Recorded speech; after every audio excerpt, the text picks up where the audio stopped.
Chers et dames, chers internautes, chers followers, bonjour et bienvenue à ce nouveau numéro de votre capsule hebdomadaire Silka News.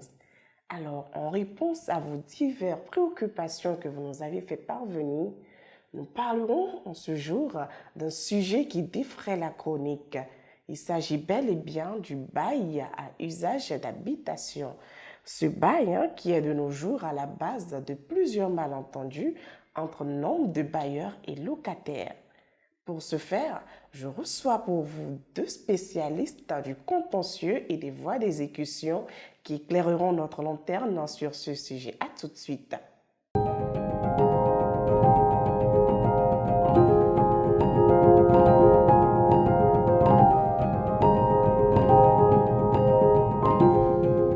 Je reçois donc pour vous Maître Isabelle Nyomké, avocate inscrite au barreau de Côte d'Ivoire, spécialiste du contentieux et des voies d'exécution, également préassociée au sein de CLKA et avocat à 4. Également présente sur ce plateau, Mademoiselle Sandrine Ekra, juriste senior au sein de CLKA et spécialiste du contentieux et des voies d'exécution. Bonjour chers invités. Bonjour Linda. Comment allez-vous, Maître Nyomké? Je vais bien, merci. Et vous-même? Ça va. Merci d'avoir répondu à notre invitation encore.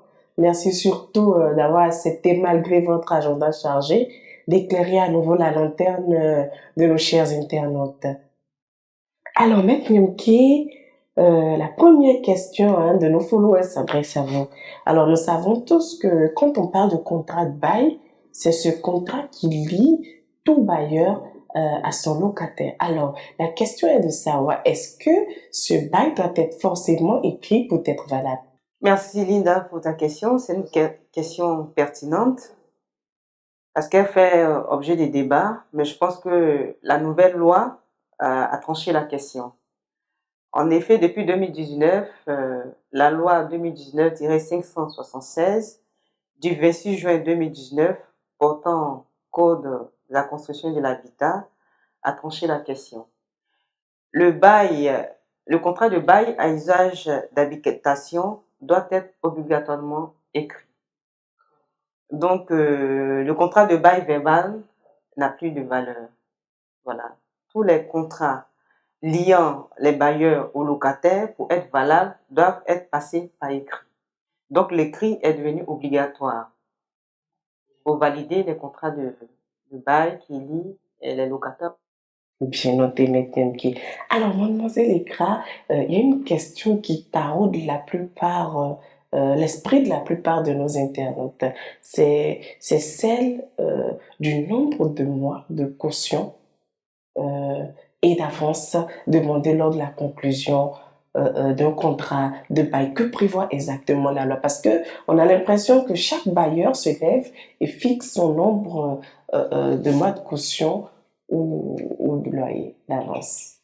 C'est vrai que quand on regarde les offres de location, on en voit un peu de toutes sortes. Effectivement. Il y a des propriétaires qui vont aller jusqu'à dire, moi je prends 4 mois de loyer d'avance, 3 mois de caution. D'autres c'est 5 mois, d'autres c'est 6 mois. Donc c'est vrai que ça diffère, mais la loi a encore tranché sur cette question-là. La loi dit que le candidat à la location versera 2 mois de loyer d'avance. Ça, c'est prévu par l'article 415 du Code de l'habitat, de la construction et de l'habitat. C'est 2 mois de loyer d'avance. Ensuite, le dépôt de garantie qu'on appelle communément caution, c'est exactement aussi 2 mois.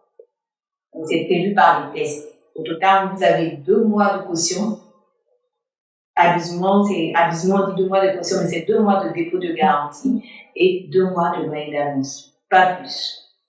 Mais il peut arriver aussi que vous pouvez vous retrouver dans une situation où vous avez affaire à une agence immobilière, avec une agence immobilière, et dans ce cas-là, l'agence va vous prendre encore 1 mois de frais d'agence. Et dit agence immobilière, parce que tous les démarcheurs qu'on voit ne sont pas affiliés à des agences immobilières. D'accord. Voilà, donc on peut se retrouver dans une situation où vous versez de l'argent à un démarcheur qui n'est pas affilié à une agence immobilière, et quand vous vous retrouvez dans une situation d'escroquerie, vous ne pouvez pas poursuivre cette personne-là parce que vous ne savez même pas où le trouver. Donc, il faut aller voir des agences immobilières agréées.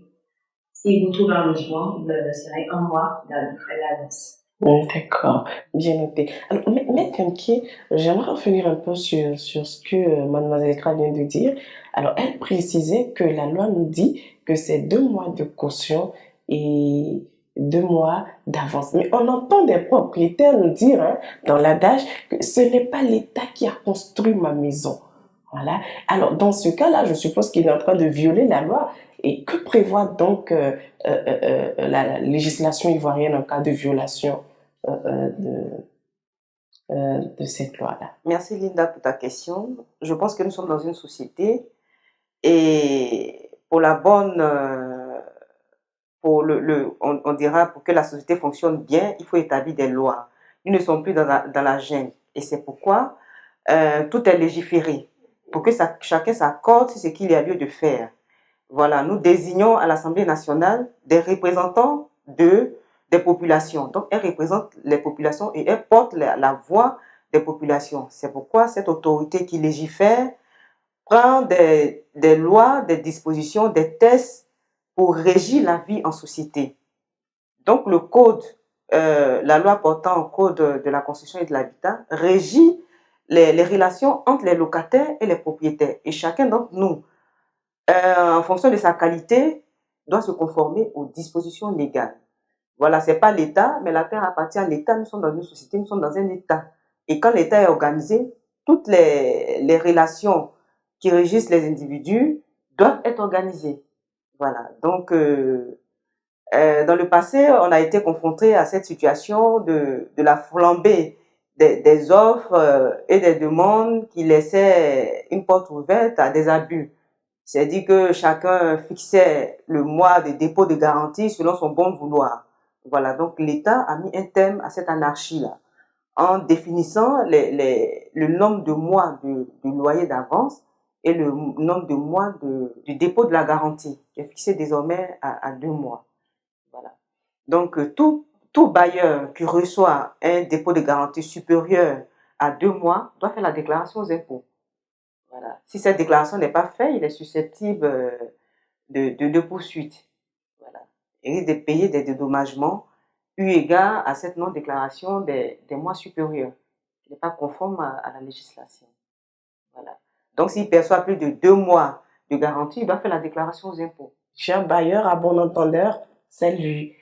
Mais on assiste de nos jours à un phénomène assez déconcertant. C'est surtout celui de l'augmentation anarchique des loyers par nos amis bailleurs. C'est-à-dire, je prends la maison, je signe un contrat de bail le 14 février 2022 et le 14 février 2023, mon propriétaire décide d'augmenter mon loyer, je dis bien à plus de 40%. Est-ce normal, Maître Mki? Que nous dit la loi sur ce sujet? Merci Linda. Il y a un adage qui dit que nul n'est censé ignorer la loi. Et la loi qui régit les relations entre le bailleur et le locataire, comme je l'ai dit ici, cette loi a été prise depuis 2019. Donc chacun doit s'approprier cette loi. Et dans les dispositions de cette loi, on parle bien d'augmentation du loyer. Donc le bailleur a la possibilité d'augmenter le loyer de son local, pris à bail.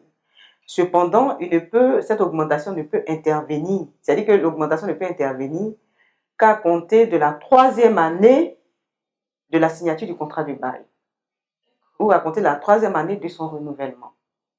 Voilà. Et avant l'augmentation du bail, le bailleur a l'obligation de le notifier au locataire. Il lui donne un congé de 3 mois. Je dis n'importe quoi, je prends un exemple simple.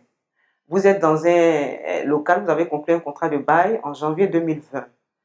Votre propriétaire n'a la possibilité de procéder à la révision de ce loyer qu'à compter de janvier 2023, c'est-à-dire 3 ans après la signature de votre contrat de bail. Mais il vous dira, je vais procéder à la révision du bail en janvier 2023. Mais 3 mois avant, il doit vous notifier sa volonté d'augmenter. C'est ce qu'on appelle le congé de 3 mois, qu'il doit vous donner vous indiquez que 3 mois plus tard, le loyer sera augmenté. Vous vous donnez la possibilité de contester cette augmentation ou de chercher un autre local. Voilà, donc ce n'est pas un matin, la veille de l'augmentation, pour vous dire, demain j'augmente le loyer à tel montant. Non. Il doit vous donner un congé de 3 mois, le congé de 3 mois préalablement à la date d'augmentation du loyer. D'accord, Voilà. d'accord. Mais toujours dans la même dynamique, est-ce qu'il y a un taux à respecter?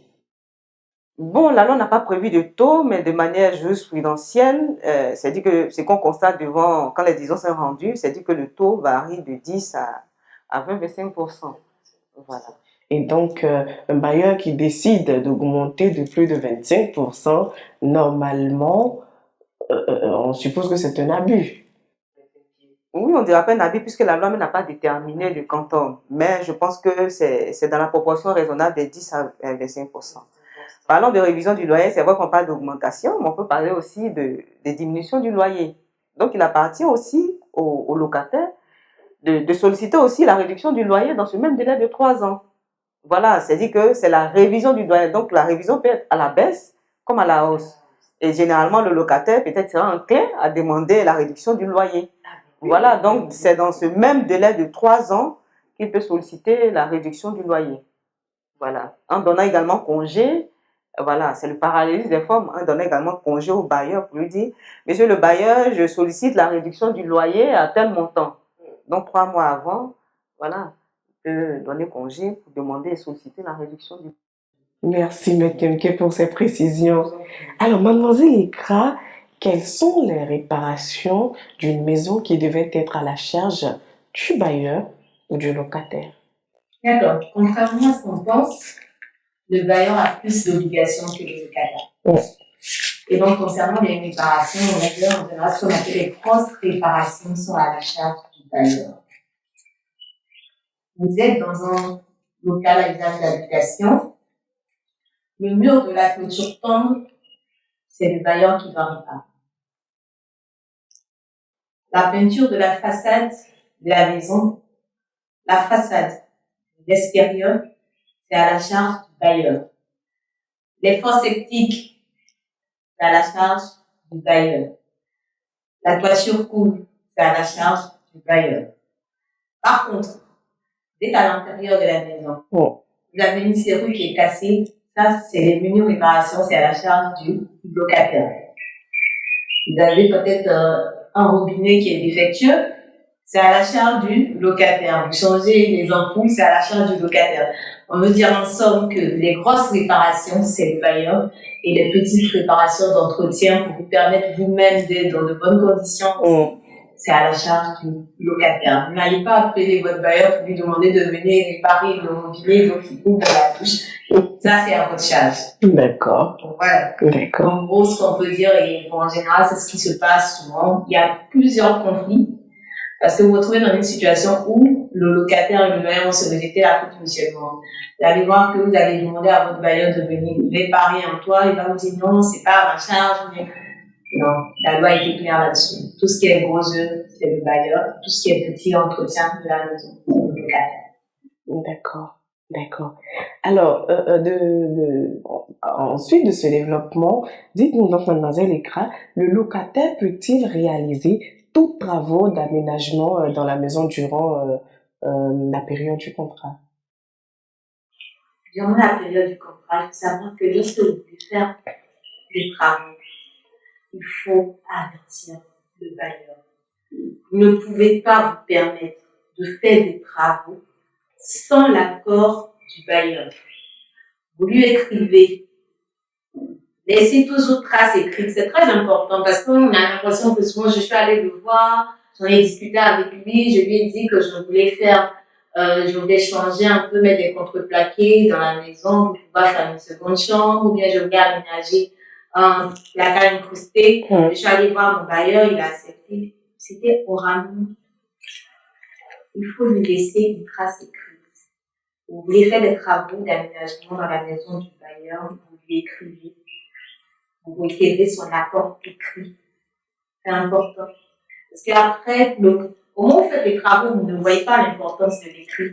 Mais c'est au moment de partir que vous vous rendez compte que ce que vous avez fait comme aménagement ne sera pas remboursé parce que vous n'avez pas reçu l'accord du propriétaire avant de faire ces travaux. Donc, grosso modo, vous ne pouvez pas, en tant que locataire, faire des aménagements dans la maison du bailleur sans en informer au préalable. D'accord.